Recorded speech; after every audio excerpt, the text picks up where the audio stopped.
Bonjour, ici Jacinthe, libraire jeunesse chez Monet et je vous présente aujourd'hui les incontournables pour le documentaire pour le primaire pour le mois de février. Je commence ici avec un livre publié aux éditions Albin Michel. C'est illustré par Benjamin Lacombe. Et Benjamin Lacombe, je sais que vous le connaissez, c'est un artiste fabuleux. Donc, le livre s'appelle Sorcière et on y présente plusieurs faits étonnants sur les sorcières qui auraient peut-être existé, des sorcières qu'on retrouve dans des histoires de la mythologie, dans des mythes. Et puis, on présente les accessoires qu'elles utilisaient, les animaux qu'on leur associe, etc. Donc, un vraiment beau documentaire. Je vous présente un petit peu de quoi ça a l'air à l'intérieur. Donc, on est habitué avec Benjamin Lacombe. Les illustrations sont vraiment fabuleuses. Vraiment un super beau livre à avoir dans votre bibliothèque. Je poursuis avec Trésor de collectionneur. C'est un livre qui nous a donné de nombreux mots de tête. Nous, libraires jeunesse, pas parce qu'il est compliqué, mais parce qu'on ne savait pas où le ranger. Il est un petit peu inclassable. Donc, Trésor de collectionneur, c'est un documentaire fait sous forme un peu d'album illustré et on y présente plusieurs collectionneurs et les objets qu'ils collectionnent. Donc, on l'a placé avec le vocabulaire, l'étymologie, parce qu'on apprend les termes exacts qui décrivent ces collectionneurs. Vous allez voir aussi, petit détail intéressant, que les collectionneurs ressemblent physiquement à ce qu'ils collectionnent. Clin d'œil vraiment intéressant. C'est un beau livre, c'est ludique, c'est coloré. Donc, tous les libraires en jeunesse, on a vraiment beaucoup aimé ce livre-là. Je vous présente ici Ces mauvaises femmes. C'est un livre qui regroupe les histoires de plein de femmes à travers l'histoire qui ont justement traversé le temps à cause de crimes qu'elles ont commis, de gestes qu'elles ont posés, qu'on pourrait leur reprocher. Ce qui est intéressant avec ce documentaire-là, c'est que ce n'est pas nécessairement des exemples positifs à suivre.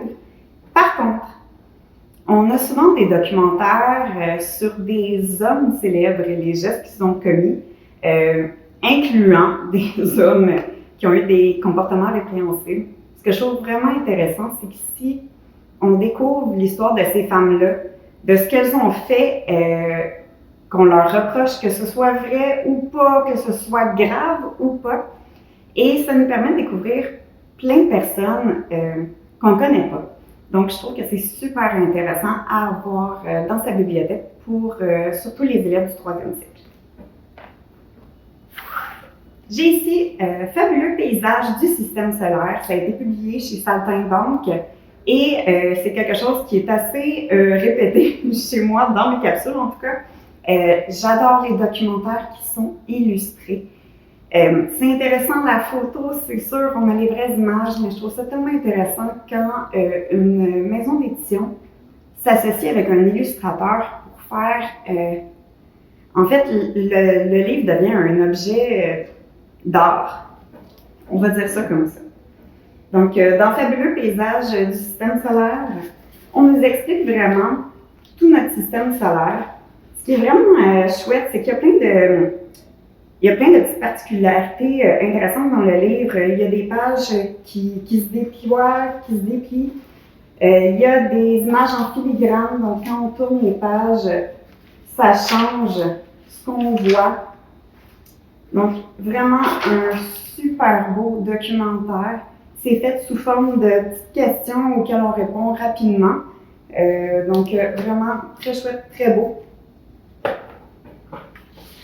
Je poursuis avec un livre qui traite de la mode à travers les années, et puis il s'appelle tout simplement Mode.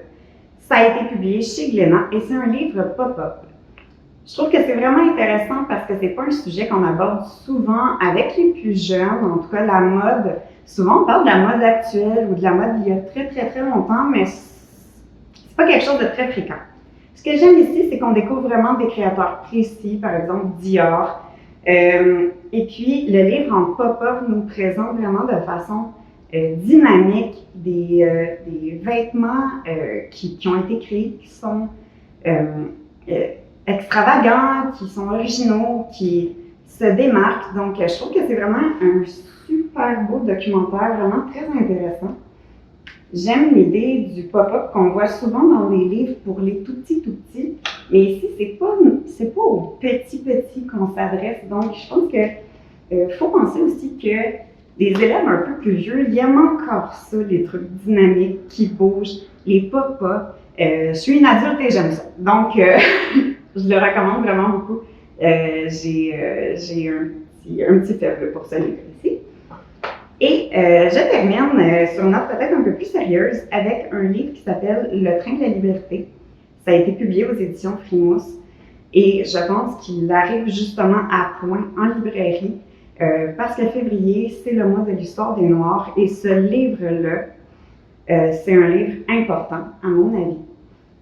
Ça raconte l'histoire d'une petite fille qui s'est battue pendant longtemps avec son papa pour avoir le droit d'aller dans une école qui était réservée aux Blancs. Cette jeune fille-là est passée à l'histoire parce qu'avec son père, ils ont réussi à faire changer les choses. Et en fait, c'est eux qui sont responsables de la loi Brown aux États-Unis, qui justement a permis l'accès à l'école régulière à des milliers et des milliers d'enfants noirs. Le train de la liberté, c'est un album documentaire qui est vraiment magnifique. Moi, j'ai été un petit peu bouleversée par l'histoire, mais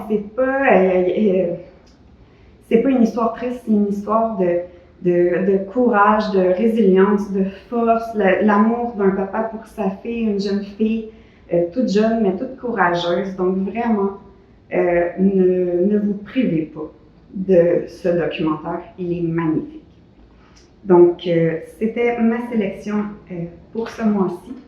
Je vous dis à la prochaine pour les incontournables du mois de mars, pour les documentaires pour le primaire. Bye bye!